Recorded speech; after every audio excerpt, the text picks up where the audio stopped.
السلام علیکم. جیسا کہ آپ لوگ جانتے ہیں میرا نام تزین حسن ہے، اور ابھی ہم نے ایک سیشن کیا تھا چھوٹا سا، جس کے اندر ہم نے اویغور جو قوم چائنا کے شمال مغرب میں رہتی ہے اس کے حوالے سے ہم نے کچھ باتیں ڈسکس کی تھیں کہ چائنا نے اب خود بھی مان لیا ہے اس بات کو کہ اس نے 1 ملین سے زیادہ لوگوں کو جو ہے وہ ری ایجوکیشن کیمپس میں رکھا ہوا ہے. اور ان کا کہنا یہ ہے کہ ہم نے ان کو یہ ریڈیکلائز لوگ تھے، یہ ایکسٹریمسٹ لوگ تھے، یہ انتہا پسند لوگ تھے، اور ہم نے ان کو تعلیم دینے کے لیے اور ان کی انتہا پسندی کو ختم کرنے کے لیے جو ہے وہ ہم نے ان کو رکھا ہوا ہے. اب سوال یہ پیدا ہوتا ہے کہ انتہا پسند لوگوں کو گرفتار کرنا ٹھیک ہے اگر کسی کے ثبوت موجود ہیں اس بات کے کہ وہ انتہا پسند ہے، اس کو گرفتار کیا جا سکتا ہے. لیکن مسئلہ یہ ہے کہ اس کے اندر یونیورسٹیز کے وائس چانسلرز موجود ہیں، اس میں اکانومسٹ موجود ہیں، اس میں ہسٹورینز موجود ہیں، اس میں جو ہے وہ آپ کے فکشن لکھنے والے لوگ موجود ہیں، اس کے اندر جو ہے وہ آپ کے بڑے بڑے امام موجود ہیں، اس میں جو ہے وہ آپ کے ڈاکٹرز موجود ہیں، اس میں آپ کے اپنے کچھ عرصے پہلے کمیونسٹ پارٹی کے جو ممبرز تھے وہ موجود ہیں. اور ان سب کا جو جرم ہے وہ یہی ہے کہ وہ اویغور ہیں. جو واحد ان کے اندر جو قدر مشترک ہے وہ یہ ہے کہ وہ اویغور ہیں. ان میں بہت بڑی تعداد کے اندر میرے اپنے پرسنل انٹرویوز کے اندر ایسے لوگ تھے جنہوں نے کہا کہ ہمارے والدین نے ہمیں کبھی قرآن نہیں پڑھایا، سیکولر فیشن کے اندر ہمیں جو ہے وہ ریز کیا گیا. اچھی بیجنگ کی یونیورسٹیز سے یا مین لینڈ چائنا کی یونیورسٹیز سے ان لوگوں نے گریجویشن کیا اور بہت بڑے بڑے عہدوں پر تھے وہ لوگ. لیکن انہوں نے بتایا کہ ہمارے والدین جو پوری زندگی جو ہے گورنمنٹ سروس کرتے رہے، انہوں نے کبھی گھر میں روزے بھی نہیں رکھے اور نمازیں بھی پڑھنا جو ہیں وہ چائنیز کمیونسٹ پارٹی کے کہنے پر چھوڑ دیں.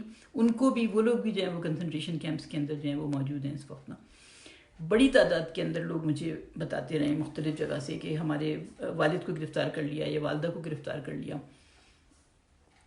کچھ ایسے لوگ ہیں جنہوں نے بتایا کہ ان کی والدہ کی ڈیتھ ہو گئی ہے. جیسے میں نے پچھلے دنوں میں نے سیشن کیا تھا میر کامل کاشگری کے ساتھ، جن کی والدہ کی کنسنٹریشن کیمپ میں ڈیتھ ہو گئی.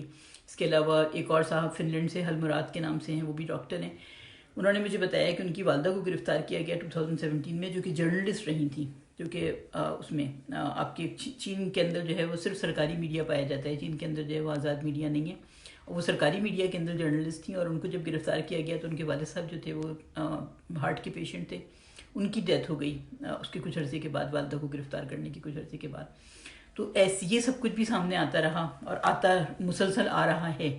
اس کو ابھی تک کوئی وہ نہیں کیا گیا. بہت سارے لوگ، اچھا پچھلے 70 سال سے اویغور جو تھے وہ خاموش تھے. آربیٹری ڈیٹینشنز ہوتی تھیں، ڈیٹینشنز کے اندر ڈیتھس ہو جاتی تھیں، چھوٹی چھوٹی باتوں پر جو ہے وہ لوگوں کو گرفتار کر لیا جاتا تھا. آپ ایک آزاد قوم کی طرح نہیں جی رہے تھے وہاں پر. لیکن پھر بھی یہ لوگ خاموش تھے، یہ لوگ نہیں بول رہے تھے. لیکن 2017-2018 کے اندر پھر لوگوں نے جب یہ دیکھا کہ ہمارے نہ بولنے کے باوجود بھی ہماری پوری فیملیز کو جو ہے وہ کنسنٹریشن کیمپس میں ڈال دیا گیا ہے، اور اگر ہم اب بھی نہ بولے تو یہ چیز جو ہے وہ ہم بالکل ہماری، انہوں نے کہا کہ میں نے کہا کچھ لوگوں سے میں نے پوچھا کہ آپ کو ڈر نہیں لگتا اس بات سے کہ اگر آپ لوگ جو ہیں وہ سامنے آ کر بول رہے ہیں یہ بات کہ آپ کی فیملی کے ساتھ کیا ہو رہا ہے. انہوں نے کہا کہ آپ کی فیملی کے ساتھ جو ہے وہ کچھ اور زیادہ برا ہو سکتا ہے، یا ان کے ساتھ اور زیادہ زیادتیاں ہو سکتی ہیں. انہوں نے کہا کہ یا تو اب ہم اپنی فیملیز کو بچا لیں یا ہم اپنی قوم کو بچا لیں. بالکل ان کو یہ اس بات پر سارے اویغور جو ہیں وہ متحد ہیں اس بات پہ کہ اگر ہم نے اب بھی ہم باہر نکل کر نہیں آئے اور ہم نے دنیا کو نہیں بتائی یہ بات کہ ہمارے ساتھ کیا ہو رہا ہے، تو ہماری فیملیز تو جائیں گی، ہماری پوری قوم بھی ختم ہو جائے گی. اب اس کی وجہ یہ ہے کہ چائنا صرف چائنا کے اندر، جو چائنا کی سوورنٹی کے اندر جو لوگ رہ رہے ہیں، صرف ان کو نہیں ہٹ کر رہا، صرف ان کو انہوں نے کیمپوں میں قید نہیں کر رکھا. چائنا نے تمام دوسرے ممالک سے پر پریشر ڈال رہا ہے چائنا کہ ان کے جتنے شہری ہیں ان کو واپس کیا جائے. اس میں آپ کو پتا ہوگا کہ پاکستان نے بھی جو ہے وہ ایک وقت ایسا تھا کہ پاکستان نے بھی جو ہے وہ اویغور طلبہ کو جو ہے وہ واپس کیا ہے، جن کو بارڈر کے اوپر ہی پاکستانی سپاہیوں کے سامنے گولی مار دی گئی ہے. اس کے علاوہ جو ہے وہ آپ کے تھائی لینڈ نے جو ہے وہ 100 کے قریب لوگوں کو واپس کیا. ان کا کچھ پتہ نہیں ہے کہ وہ لوگ کس جگہ موجود ہیں، ڈس اپیئر ہو جاتے ہیں یہ لوگ جن کو واپس کیا جاتا ہے. ایجپٹ نے جو ہے وہ واپس کیا ہے. اس کے علاوہ اور بھی کچھ ممالک ہیں ایسے جنہوں نے اکا دکا جو اپنے شہری ہیں وہ واپس کیے ہیں. اور جب کسی جگہ سے اکا دکا شہریوں کو بھی واپس کیا جاتا ہے چائنا کو، تو باقی جتنے لوگ وہاں پر موجود ہوتے ہیں وہ سب شدید خوف و ہراس کا شکار ہو جاتے ہیں. یہ بالکل ایسے ہی ہے کہ جیسے مجھے پتہ چلے کہ کینیڈا کے اندر جو ہے وہ پاکستانیوں کو جو ہے وہ آپ کے جو ہے وہ گرفتار کیا جائے گا یا ان کو مار ڈالا جائے گا. تو ظاہر ہے کہ اگر 1 یا 2 یا 4 پاکستانی اس کے ساتھ ایسا ہوگا تو باقی ساری پاکستانی کمیونٹی جو ہے وہ بھی شدید خوف اور ہراس کا شکار ہو جاتی ہے. تو یہاں تک صورتحال تھی. اب میں آپ لوگوں کے سامنے ایک ایک کر کے سٹوریز جو ہے وہ شیئر کرنا چاہوں گی میں کہ لوگوں کے ساتھ کیا ہوا ہے، میں نے کیا دیکھا ہے وہاں پر، جن لوگوں سے میں نے ذاتی طور پر بات چیت کی ہے. یہ میرے لیپ ٹاپ کے اوپر ایک ویڈیو ہے، یہ پبلک نہیں ہے.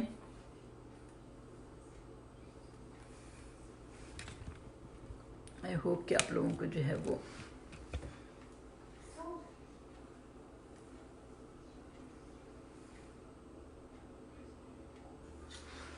مجھے ذرا بتائیے گا کہ نظر آ رہی ہے آپ لوگوں کو یہ، کیونکہ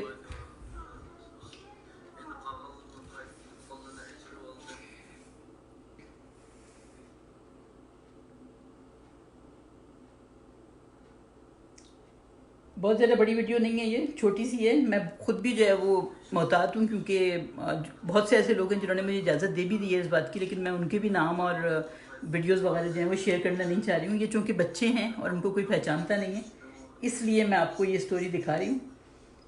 یہ ترکی کا یورپین سائڈ ہے استنبول کا، اور زیتون برنوں کا محلہ ہے. اور مجھے کوئی بتائے گا کہ آپ لوگوں کو نظر آ رہی ہے یہ ویڈیو کلیئر تو نہیں. میں صرف یہ چاہ رہی ہوں کہ آپ لوگ تھوڑا سا دیکھ لیں تاکہ ایویڈنس رہے اس بات کی کہ ہاں یہ جیتے جاگتے لوگ ہیں جو بتا رہے ہیں اپنے بارے میں. یہ گھر کی آپ لوگ حالت دیکھ رہے ہوں گے. یہ ایک رن ڈاؤن فلیٹ ہے 2 بیڈ رومز کا.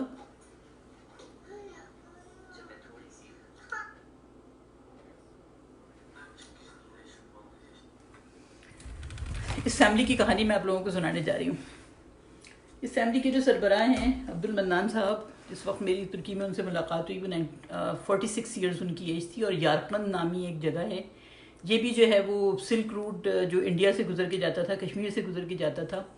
سمجھ لیں پہلا بڑا شہر جو ہے آپ کا ترکستان کا وہ یہ آتا تھا، یارقند آتا تھا جب آپ قراقرم پاس سے اترتے تھے. بہت ہی زیادہ خطرناک قسم کا، دنیا کا سب سے اونچی تجارتی گزرگاہ کہا جاتا ہے اس علاقے کو، جہاں سے گزر کے جو ہے وہ کشمیر اور بعد میں کارگل، اور کارگل سے آگے جو ہے وہ آپ قراقرم پاس کر کے جو ہے وہ دوسری طرف آپ ترکستان میں اترتے تھے. تو یارقند کا شہر جو ہے وہ بڑا تاریخی شہر ہے، اور ایک زمانے میں 1800 سمتھنگ کے اندر، جس وقت برٹشرز جو تھے وہ انڈیا کے اندر تھے، اس وقت وہ کیپٹل ایک طرح سے تھا. یعقوب بیگ کی وہاں پر حکومت تھی، ایک مسلمان امیر تھا وہاں پر، اس کی حکومت تھی. خیر ہمارا وہ موضوع نہیں ہے، لیکن یارقند سے ان صاحب کا تعلق تھا. 1996 کے اندر یہ صاحب جو ہیں وہ چین سے نکلے، اور یہ انہوں نے کوئی ٹریول پرمٹ لیا تھا، کیونکہ چین کے اندر پچھلے 70 سال کے دوران 1949 سے لے کر اویغور لوگوں کے لیے پاسپورٹ حاصل کرنا ایک بہت ہی تقریباً امپاسبل امر ہوتا ہے. جتنے بھی لوگ نکلے ہیں ان میں بہت بڑی تعداد کے اندر وہ لوگ ہیں جو کہ کمیونسٹ پارٹی کے لوگوں کے بچے تھے، یا انہوں نے کوئی بہت اچھی تعلیم حاصل کر لی تھی، اسکالرشپ وغیرہ کے اوپر وہ نکلے. بہت ہی مائنیوٹ تعداد ہے وہ. اگر ہم ان کی دیکھیں گے 10 لاکھ کے قریب یہ لوگ موجود ہیں وہاں پر، تو اس کے اندر سے مشکل سے کوئی ٹوٹل جو لوگ موجود ہیں باہر وہ 10-20 ہزار. تو کیسے کیا کیا ان کے طریقے تھے نکلنے کے. یہ صاحب جو ہیں وہ ٹریول پرمٹ لے کے پاکستان آئیں گے. قراقرم ہائی وے جب کھل گئی تھی 1980s کے شروع کے اندر کھل گئی تھی قراقرم ہائی وے، تو اس وقت چین کی پاکستان کے ساتھ تجارت شروع ہو گئی تھی، اور اس تجارت کے اندر اویغور لوگوں نے بھی اپنا پارٹ پلے کیا. نہ صرف یہاں سے، پھر اس کے بعد 1991-92 میں سینٹرل ایشیا کی جو اسٹیٹس تھیں وہ آزاد ہوئیں. تو اس وقت سینٹرل ایشیا کے ساتھ جب تجارت شروع ہوئی تو اس میں بھی کہ یہ لوگ ترکستانی زبان جانتے تھے، ترکی زبان جانتے تھے. اس کے ڈفرینٹ ڈائلیکٹس جو ہیں وہ ازبکستان، تاجکستان، کرغزستان، قازقستان میں بولے جاتے تھے. تو اویغور لوگ جو ہیں انہوں نے اس تجارت کے اندر بھی اپنا حصہ ڈالا، اور ظاہر ہے کہ انہوں نے اس کے فائدے بھی سمیٹے جب چین کی اوپن ڈور پالیسی سٹارٹ ہوئی اور چین نے اکنامیکلی ترقی کرنا شروع کی. تو 1 مہینے کا ان میں سے لوگوں کو پرمٹ مل جاتا تھا پاکستان آنے کا آسانی کے ساتھ. تو وہ صاحب جو ہے وہ پرمٹ لے کے پاکستان آئے. پاکستان کے اندر خود حالات اس زمانے میں خراب ہونے شروع ہو گئے تھے. نواز شریف کی غالباً سیکنڈ دور کی حکومت تھی، اور چائنا کا وہ اصرار تھا کہ آپ ہمیں واپس کریں جو اویغور طلبہ وغیرہ ہیں.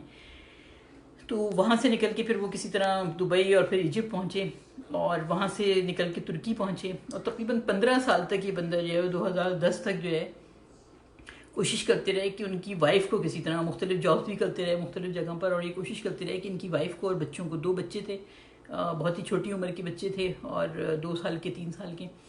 پیچھے وائف نے اتنا ٹائم گزر گیا کہ وائف نے بیٹی کی شادی کر دی. وہاں ترکستان میں لڑکیوں کی شادیاں عموماً جلدی کر دی جاتی ہیں، اسپیشلی جنوبی ترکستان کے جو علاقے ہیں، یارقند، کاچکر، خوتن، کارگلیک وغیرہ. تو بیٹی کی شادی ہو گئی، اور وائف جو ہے وہ کوشش کرتی رہی کہ اس طرح ان کو پاسپورٹ مل جائے. 2010 میں 2009 کے اندر چائنا کے اندر اورمچی کے اندر ایک بہت بڑا فساد ہوا تھا.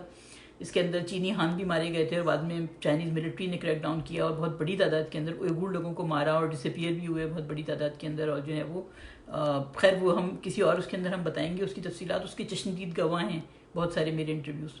لیکن بہرحال ابھی ہم جس کے بارے میں بات کر رہے ہیں، تو 2009 میں جب یہ ہوا وہاں پر اور بہت بڑی تعداد میں اوئیغور مارے گئے، اور چائنا نے تقریباً 9 مہینے کے لیے انٹرنیٹ کا بلاکیٹ کر دیا کہ کوئی بھی کسی قسم کی پوری شنجیانگ کے اندر جو ہے وہ انٹرنیٹ کا رابطہ تقریباً ختم ہو گیا لوگوں کا باہر سے.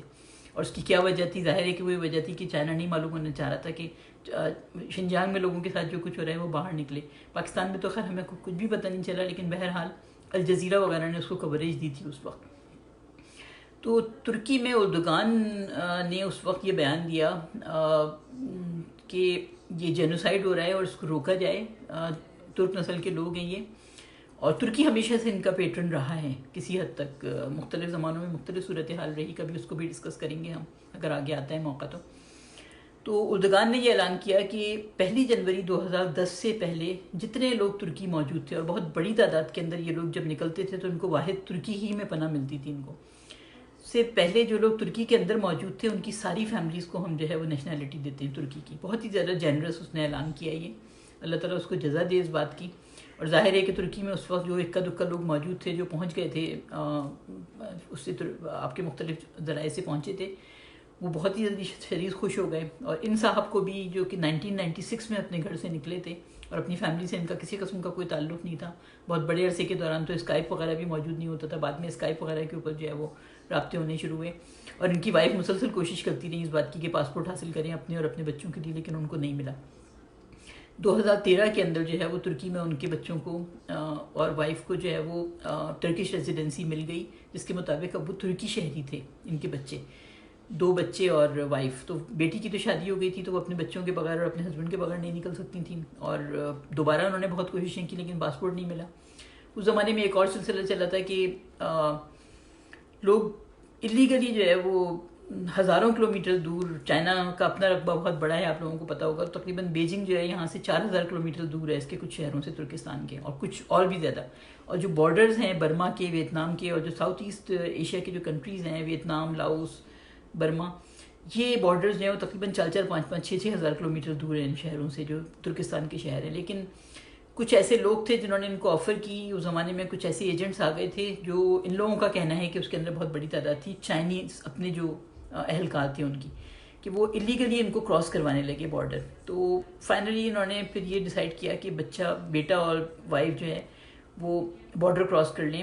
وائف کو شاید غالباً پاسپورٹ مل گیا، بیٹے کو نہیں ملا تھا. بہرحال اس نے بارڈر کراس کی اور ویتنام کے اندر جو ہے وہ گرفتار ہو گیا. وہ ویتنام کی جو پولیس تھی اس نے گرفتار کر لیا بچے کو 2014 میں، 2013 کے اینڈ میں غالباً. اور گرفتار کر کے، اور جیسے ہی ان کو پتہ چلا تو انہوں نے فوراً ٹرکش ایمبیسی جو تھی وہاں کی، ویتنام کی، وہاں سے رابطہ کیا. لیکن انہوں نے بتایا کہ ہم پہلے ہی بچے کو جو ہے وہ واپس کر چکے ہیں ہم چائنیز اتھارٹیز کو. اور پھر ان کو پتہ چلا، وائف تو آ گئی ملیشیا، اور ملیشیا میں ان کو ترکی کی جو کہ وہ تھی ترکی ایمبیسی سے ان کو جو ہے ویزا لگ گیا ان کے پاسپورٹ کے اوپر، وہ ترکی آ گئی. لیکن بیٹے کے بارے میں پتہ چلا کہ وہ 11 مہینے کی اس کو جو ہے انہوں نے چائنا کے اندر جس صوبے کی اتھارٹیز کو پکڑا تھا اس کو انہوں نے جو ہے 11 مہینے کی اس کو سزا دے دی ہے جیل میں. اور یہ لوگ انتظار کر رہے تھے کہ 11 مہینے کے بعد وہ آزاد ہوگا اور پھر اس کے بعد کوشش کریں گے اس کو بلانے کی. بہرحال وہ ایک ترک شہری بن چکا تھا، اور 9 مہینے کے بعد یہ اطلاع آئی کہ ان کا بیٹا جو ہے اس کی جیل میں ڈیتھ ہو گئی ہے. یہ بات بھی بہت سارے لوگوں نے بتائی ہے. آپ سوچیں ایک بندے کو جو 1996 میں نکلا تھا، 18 سال تک اس کی اپنے بچے سے ملاقات نہیں ہوئی، بچے کو جو ہے وہ ترکی کی شہریت مل گئی. وہ بندہ بہت خوش تھا کہ اب اپنے کم از کم بیٹے کو اور بیوی کو جو ہے وہ اپنے ساتھ رکھ سکے گا اور ان کے ساتھ زندگی گزار سکے گا. اور اس کو یہ پتہ چلتا ہے کہ اس کے بیٹے کی 9 مہینے کے بعد جو ہے وہ ڈیتھ ہو گئی ہے چائنیز جیل میں. اور چائنیز جیل کے جو اہلکار تھے انہوں نے میسج بھجوایا، جو ان کی جگہ تھی جہاں پر یہ لوگ رہتے تھے، کہ آپ اگر آ کر دیکھنا چاہیں تو دیکھ لیں ڈیڈ باڈی کو. لیکن اور پولیس کی موجودگی کے اندر ڈیڈ باڈیز جو ہیں وہ دفن کی جاتی ہیں. آپ مردے کو پوری طرح دیکھ بھی نہیں سکتے، اور نہ آپ کے حوالے جو ہے وہ ڈیڈ باڈی کی جاتی ہے. مجھے متعدد لوگوں نے یہ بات بتائی کہ جب جیل کے اندر کسی کی ڈیتھ ہوتی ہے تو وہ آپ کو ڈیڈ باڈی دیکھنے نہیں دیتے. اور میرے پاس اتنی کہانیاں ہیں اس کی، یعنی اور مختلف ادوار کے اندر مختلف کاؤنٹیز سے تعلق رکھنے والے اور یہاں پر پوری دنیا کے مختلف حصوں میں رہنے والے الگ الگ لوگوں نے مجھے یہ کہانیاں بتائی ہیں کہ ہمارا کوئی ریلیٹیو جو ہے، کوئی باپ یا کوئی بھائی جیل گیا اور بعد میں وہ جو ہے اس کی ڈیڈ باڈی ملی. کچھ لوگ کہتے ہیں کہ یہ ٹارچر کی وجہ سے جو ہے وہ ڈیتھ ہو جاتی ہے. کچھ لوگ یہ بتاتے ہیں کہ جیل کے اندر زبردستی جو ہے وہ کچھ ٹیبلٹس وغیرہ دی جاتی ہیں، کچھ انجیکشن وغیرہ لگائے جاتے ہیں، کوئی اس کی وجہ سمجھ میں نہیں آتی، پوچھ بھی نہیں سکتا کوئی. ایسی کوئی صورتحال نہیں ہے کہ آپ پوچھ سکیں کہ یہ آپ کے ساتھ کیوں ہو رہا ہے، آپ کو کیا کھلایا جا رہا ہے. اور کچھ لوگوں کی ڈیتھ جیل سے نکلنے کے کچھ عرصے کے بعد ہو جاتی ہے. یہ بہت سارے لوگوں نے مجھے یہ بات بتائی ہے. انٹرنیشنل میڈیا میں یہ چیز موجود نہیں ہے، لیکن میرے بہت سارے انٹرویوز نے یہ بات بتائی الگ الگ، بغیر اس کے کہ ان کو ایک دوسرے کی کہانیاں معلوم ہوتی یا ان کا آپس میں رابطہ ہوتا، کہ جیل سے نکلنے کے بعد ڈیتھ ہو جاتی ہے. جیل کے اندر اگر ڈیتھ ہوتی ہے تو وہ آپ کو دیکھنے نہیں دیتے باڈی کو کہ کیسے ڈیتھ ہوئی ہے، نہ آپ کی باڈی آپ کے حوالے کرتے ہیں، سوائے اس کے کہ چہرہ وغیرہ دیکھ کے وہ کہتے ہیں اگر آپ کو آنا ہے تو آپ قبرستان میں آ کے جو ہے وہ دفن کی اس میں شریک ہو جائیں آپ، اور پولیس کی موجودگی میں دفن ہوتا ہے.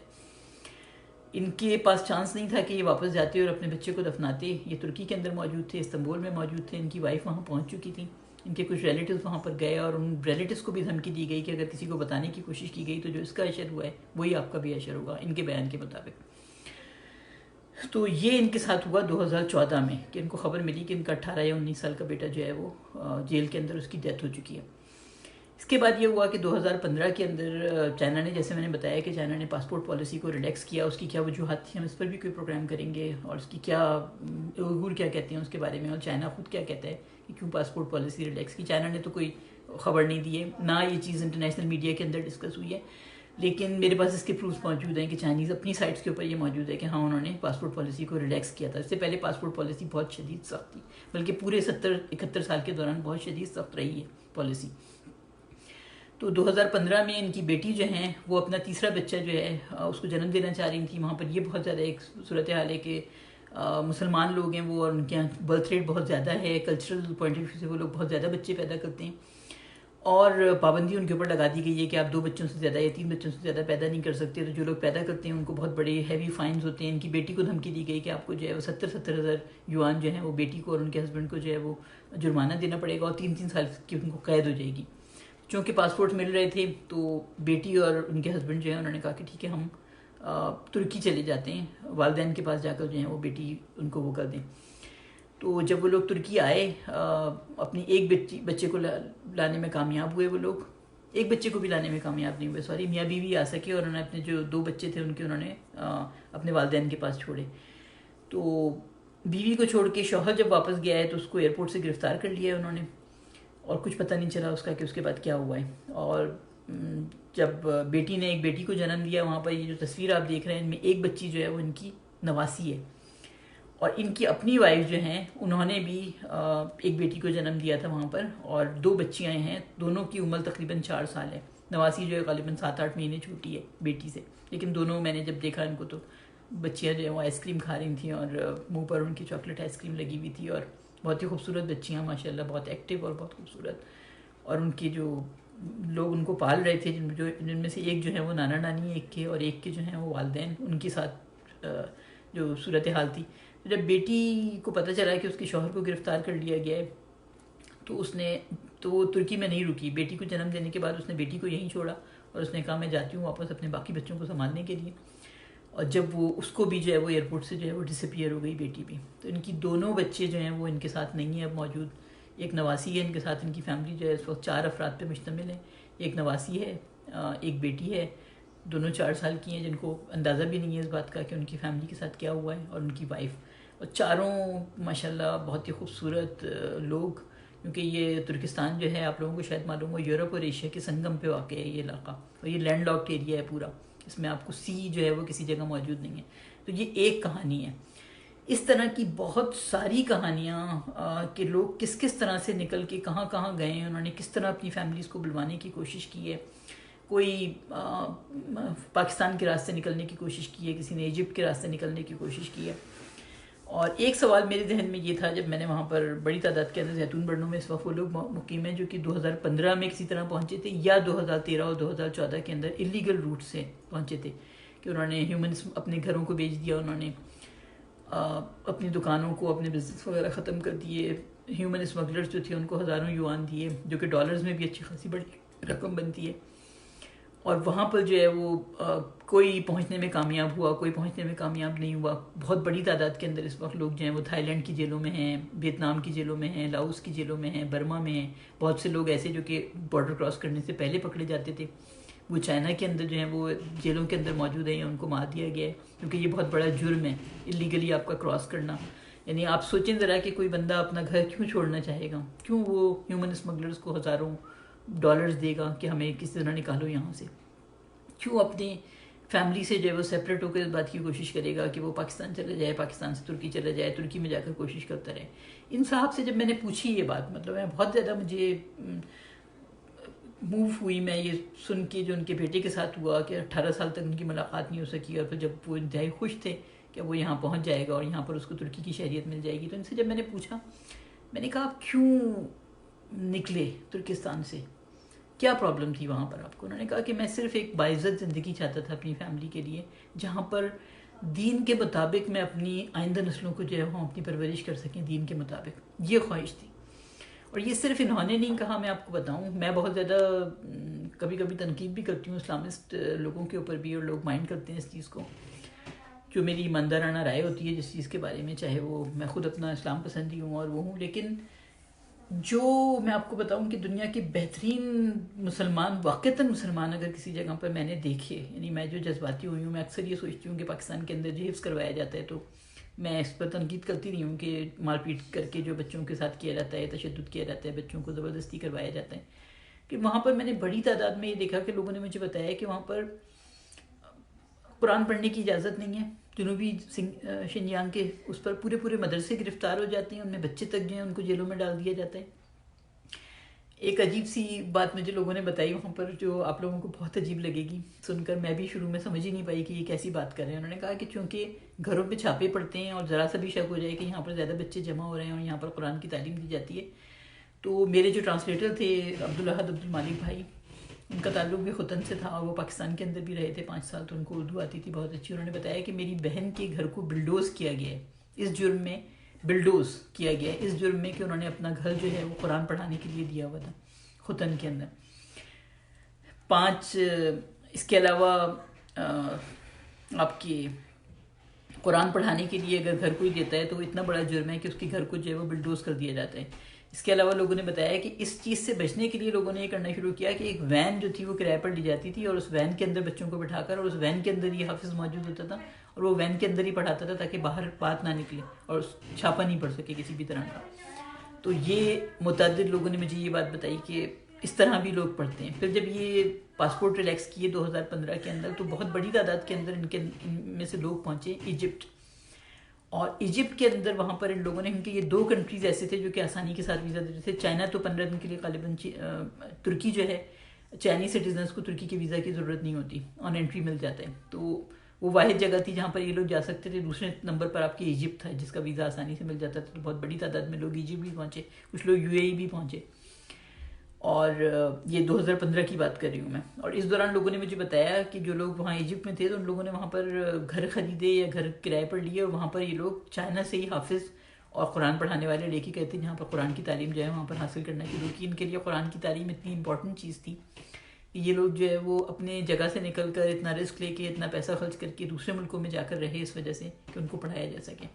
ابھی کوئی 1 ہفتے پہلے میری ایک پاکستانی عبور سے میرا رابطہ ہے، جو کہ جن کی فیملی 1955 کے اندر جو ہے وہ آ گئی تھی.